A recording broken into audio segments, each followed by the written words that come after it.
What is up, you beautiful people? Welcome back to the Built on Bitcoin podcast, where we talk about all the innovation happening across the Bitcoin ecosystem. This is the place where I talk to the founders and builders across all the different layers that are trying to expand use cases for Bitcoin. So here I treat Bitcoin main chain, obviously, but also Lightning, Stacks, RSK, Liquid, Ordinals, and anything else I find as first class citizens if they're trying to work towards that Bitcoin utility. So I am your humble host, Jacob Brown, but you'll see me around as Jake Blockchain. And this is a This Week in Bitcoin episode where I cover everything I found in the past week that is newsworthy. And there's quite a bit. So without further ado, let's just jump right in. Let me bust out my list and let's dive in. I got 5 categories this week: Bitcoin, Ordinals, Lightning, Stacks, and RSK. And we'll jump off with Bitcoin main chain. So if you're new here, I don't talk about price. There's a ton going on in that department. I'll save that for the other people. But for the tech side, on Bitcoin main chain, this one is kind of a gray area, but I'm adding it here. Interlay is they're building a decentralized bridge. They have a V1 product that's been out for well over a year. And starting tomorrow, they're launching their V2 product, which is building on top of that bridge and building products on top of that to use your bridged in BTC to do things like swaps, lending and borrowing. It should come over time, but this is the first big step in their V2 launch. The founder, Alexei Zamyatin, is coming on the podcast. The episode releases this Friday. Highly recommend. A lot of people who I trust say that the way they're building this product, and they're researchers at heart. Really, really well done product when it comes to trying to build this hard thing, which is decentralized bridges that safely keep your BTC where it should be.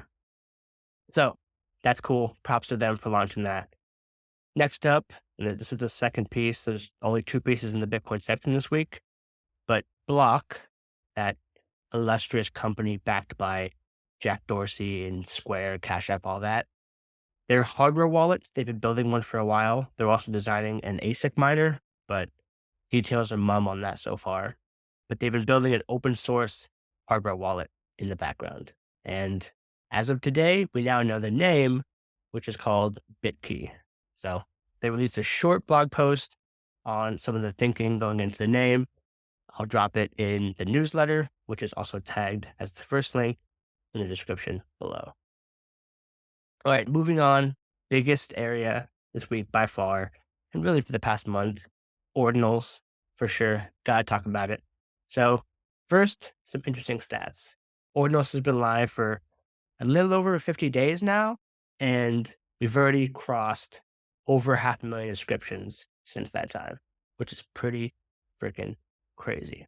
So expect that to launch and just go up quicker and quicker, unless fees go nuts. Next up, last week, we saw the Yuga 12-fold collection, which everyone was watching that auction to see just how much hype there was in Bitcoin.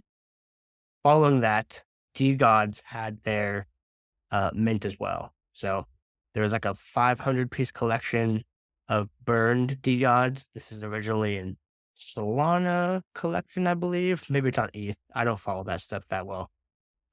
These were previously burned NFTs. They were bought back by the provider.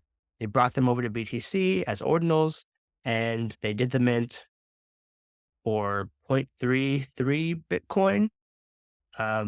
Sold out in one block, which is already crazy. And now they already have been having some huge sales. They had a resale of 3 Bitcoin, was one of the largest ones. And as we'll talk about in these next couple too, marketplaces are coming online that are fully trustless, and we're seeing massive volume already, including DDots. So shout out to them, really driving a lot of attention to ordinals. So super, super hype. All right, next up, before we get into the marketplace craziness, Cygle, which is a Web3 decentralized blocking platform. They started on Stacks. Since then, they moved to Polygon, And now they have support for Ordinals coming. So if you haven't used it, it's a super clean interface. It feels just like writing on something like Medium. And when you use it, now you can inscribe your blog post onto Bitcoin from their platform super easy, so that that piece of writing is forever inscribed and stored on nodes. So no one can take that away from you. So super cool. I'm really interested in this for when it comes to news, especially because just like the Genesis block where it talks about the chancellor, something banks on the brink of failure, it's easy to have revisionist history when it comes to news. So to have this time and place time stamped on this ledger that no one can F with, I think it's going to become more and more useful as time goes on. All right. So shout out to Seigel and that team. They've been building some cool stuff. Now, jumping into marketplaces. Up until this week, there's been some ways to trade ordinals. A lot of them are happening OTC. So people would send money, send ordinal. Someone in the middle was a trusted third party. There was a few services. Ordinal's wallet was one. They've actually had quite a few transactions, like volume-wise, number and volume. They've been doing pretty well, but I've heard that the way they store the private keys, not the safest. So people are using it because it's pretty good user experience. The marketplace looks good, but wasn't fully trustless as far as I know. Also, there's one called OpenOrdex, which is based on Nostr. Super interesting as far as tech. Doesn't look good, and I don't use Nostr, so I'm not going to use that either. But yesterday and today, we got two big marketplace launches. One with Gamma, and two with Magic Eden. So quickly, I'll just go over them. Gamma has been a Stacks NFT marketplace up to this point. They've been building for like 18 months now. When Ordinals popped off, they quickly jumped on and had one of the easiest inscribing services out there. And now, as of 2 days ago, they were the first fully trustless marketplace that's been audited. So super, super nice. I was able to list some of my mega punks on there. Listing is free. It's just signing a transaction. If you want to pull it off the marketplace, you got to spend a little bit of BTC to destroy that partially signed Bitcoin transaction. This is part of what makes it fully trustless. But yeah, fantastic experience. It's amazing to think about what we were using before that. And then Magic Eden a day later also drops same trustless experience, ton of volume. Obviously, Magic Eden I think is the number 2 marketplace behind OpenSea. Pardon me. So this is huge. We've already seen you can watch the analytics on Dune. There's a data wizard named Domo Data on Twitter who is tracking all the Ordinals marketplaces. And just in the past 24 hours, already Magic Eden is number 1 in volume, and they're quickly becoming number 1 in transaction count. So I'm really curious to see how these two play out. So I do think that it's pretty clear at this point, the number 1 and number 2 are Magic Eden and Gamma as far as how the platform functions, its trustless nature, and the tooling they have for creators to build out ordinals. So I think this is the race now. You have 2 horses in it, and Magic Eden has tremendous market share already, and marketing and power and brand name. But Gamma, as of currently, has the better tooling when it comes to creator royalties, launching services with inscriptions. So watch this space. Week by week, I'll be doing updates on these two, but very, very cool. And shout out to Domo Data for so quickly adapting his analytics page to these new marketplaces, because it's making it way easy to track this stuff and report on it. All right, next up, jumping into Stacksland, couple big updates. First, Hero Systems launched something big, something they call Hero Platform. So if you don't know, Hero Systems is a developer tooling company. So they make it easier for devs to do their job by offering infrastructure, APIs, things like that. And with this Hero platform, you can spin up Stacks smart contracts, which are written in a language called Clarity, all in one location. So they can give you templates, some boilerplate code. You can create, test, and deploy all on one platform. And as far as I know, it's Stacks right now, but they're looking at things like Lightning and Bitcoin main chain support all in this one platform. So if you go to Hero, it's hiro.so/321, you can check it out. All right. And last in Stacks land, DeFi project Alex, which stands for Automated Liquidity Exchange. Uh, they've been working on a trustless bridge between Stacks and Ethereum for quite some time now.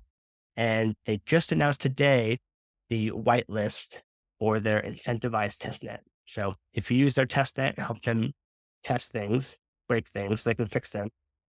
You have some financial upside in this behavior. So super, super bullish on this. One of the biggest problems on Stacks to date is that there's tons of applications to use, but you have to use the Stacks token.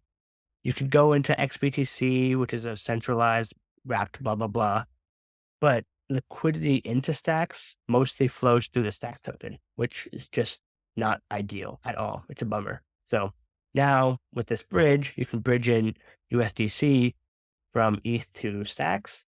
And then obviously with SBTC coming, you can peg in native Bitcoin into SBTC. So very, very interested in watching how the ecosystem develops as it's easier to get liquidity into the ecosystem.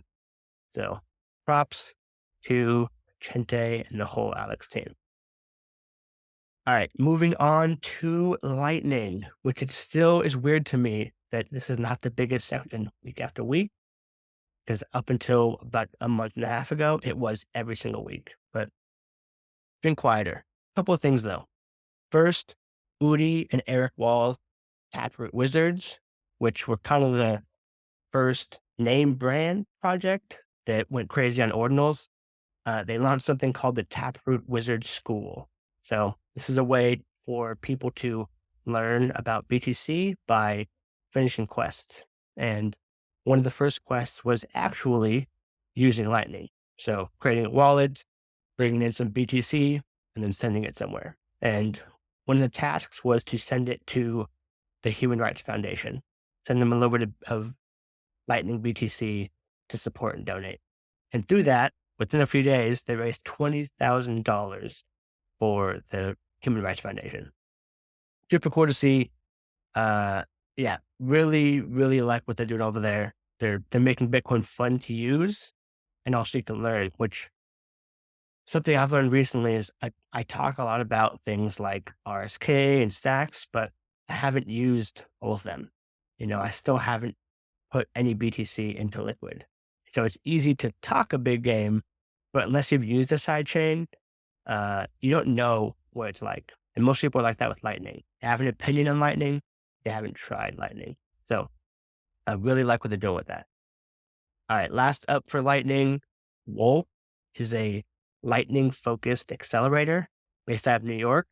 And they just announced their first cohort of 8 teams they're investing in and accelerating. So I'll drop the list below. The link is in the newsletter, and you can see the 8 teams they're investing in and what they're building. All right, last, but certainly not least, Rootstock. So a couple updates for Rootstock. First, last week's update, we saw that the Sovereign 2.0 rebrand went live, their new platform. It looks fantastic. I was able to actually put in some BTC into our BTC and then move that onto the platform. It's nice to use. Pretty cool. And with that came the Sovereign Dollar. So this is a new stable coin, Bitcoin-backed stable coin, and it's over collateralized. So the hope here is that through the construction of the protocol and the incentive structure, you get a stable coin that's actually stable. So the sign is $DLLR. So yeah, I'm going to watch this over time. Should be really, really cool. Just like on Stacks, I like USDA from Arcadico, but it's hard at first to convert into a stable coin and know what to do with it. So you take a loan out. I'm holding this dollar, which is worth $1, but now what do I do with it? I got to convert it into something else. There's a lot of friction there. So I want to see how this evolves. If, like USDC and USDT are available everywhere. So it's super easy, highly liquid. Very curious how this evolves because it is on Rootstock, which is a smaller-ish chain. So yeah, keep an eye out. But if you're curious, also you can get a zero interest loan with your Bitcoin and get that to $1. So check it out. And then last but not least, for this update, RBTC, which is the pegged in token that you get when you peg in BTC to Rootstock, RBTC and RIF are now listed on Finance Change, which is a cross-chain aggregator to easily swap tokens. So overall, what I see is that Bitcoin layers are getting more and more adoption. So fantastic to see. And yeah, that's all the things I saw this week. Hopefully I didn't take up too much of your time. And until next week, I love y'all. Peace.